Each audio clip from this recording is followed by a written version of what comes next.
with Rajasthan, we've dealt with Uttar Pradesh, we've dealt with Maharashtra. I want to go across now to Bengaluru, the capital of Karnataka. Nagarjun joins us from there. We've got Manogya Loiwal joining us from Kolkata. Nagarjun, to you first. What's the state government saying? Over and beyond what the central government has said, what's the state government saying about lockdown 3.0 to you?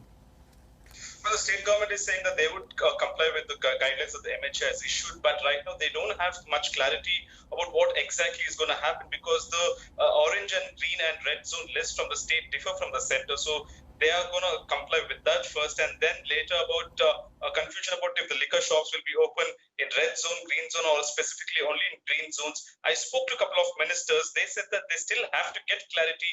Once they meet the chief minister, they will have some clarity in the morning. But right now, the lockdown extension will be complied, at least in red zones at this point of time, and all the guidelines will be followed, is what the deputy chief minister told me.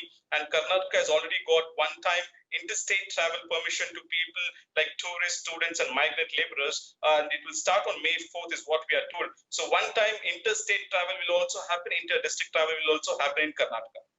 Manogya Loiwal, is Didi fully aligned with the Narendra Modi government at the centre? How are they seeing the new guidelines that have been announced for lockdown 3.0?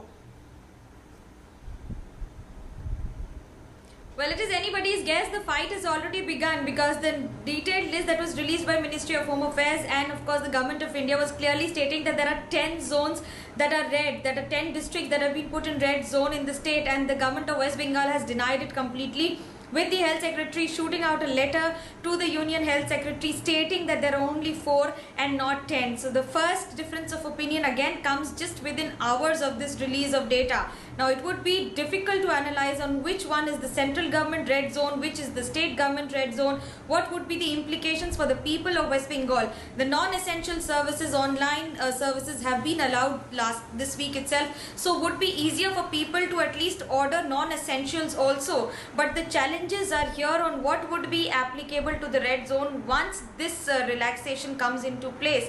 Government of West Bengal is very sure. They were waiting for the central government to announce and then would take the next step forward. So the next announcement you would only hear on Monday on the detailing and the impact of what this entire central government decision will have on the state and how it would be replicated in terms of the state government here. I'll leave it over there, Manogya Loiwal. I want to go across now and show you what's happening with the migrants. Hello everyone, this is Rahul Kamal here. Hope you enjoyed this video. For the latest news and analysis, like and subscribe the India Today YouTube channel, and don't forget to press the bell icon to stay updated.